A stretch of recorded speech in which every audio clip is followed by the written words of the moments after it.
Okay, let's check it back in with Katie for another look at our weather now. Cool conditions today, but pleasant still. Cool today, warm tomorrow. Okay. Okay. Nice. I have a friend who used to say warm today, hot tamale.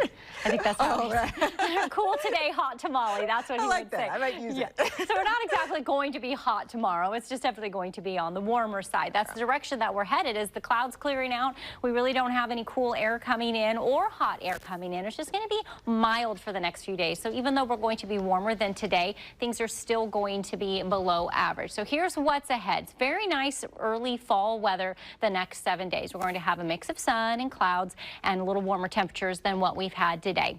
The shower chance for the rest of this week and maybe into the start of next week is very unlikely. Everything is just looking like it is going to be dry.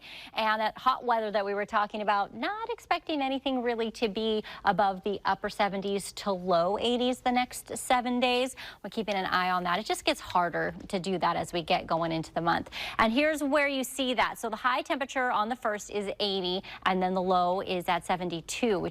Just so you know, the difference in August, we start at 84 and go to 80, so you can see how much more we drop temperature-wise. The other big change is the amount of rain that we typically see is just a little more than ½ inch in August, and we get to 1.5 inches in September. Now, although that might seem like a big jump, a whole another inch, it's still the 3rd driest month, and it's definitely going to be that mix of what we would call a little summer and a little fall.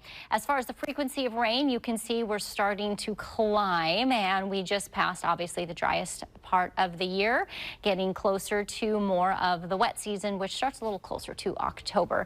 Here's what we've had the last 10 days. The Thursday there, the 31st, that was the last day of August. So far this month, we've only had that 0.03 of an inch. And when you look ahead on the model forecast, this particular one, and pretty much all of them, they just don't show much activity other than a few clouds coming and going throughout the next several days. There's really just not much to see. So that's why we'll take a look at this. Here we have a possible 3-day dry streak, really from tomorrow all the way through Sunday, potentially. Everything looks good. There's just a chance that's showing right now. It's a small one, but there is a chance for some sprinkles, maybe Sunday, Monday, or Tuesday. So we're just putting it in there on Monday, just so you know we're watching that. And as we get a little closer, we'll see if that chance persists or if it goes away and we continue to have a dry streak.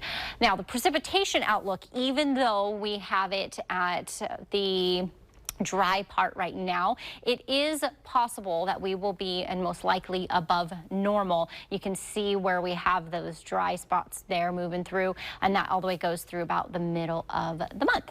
The 7-day forecast shows those temperatures getting a little warmer. It also shows a little more sunshine, so we should be mostly sunny with warm afternoons and cool nights all the way through the weekend and into the start of next week. Real?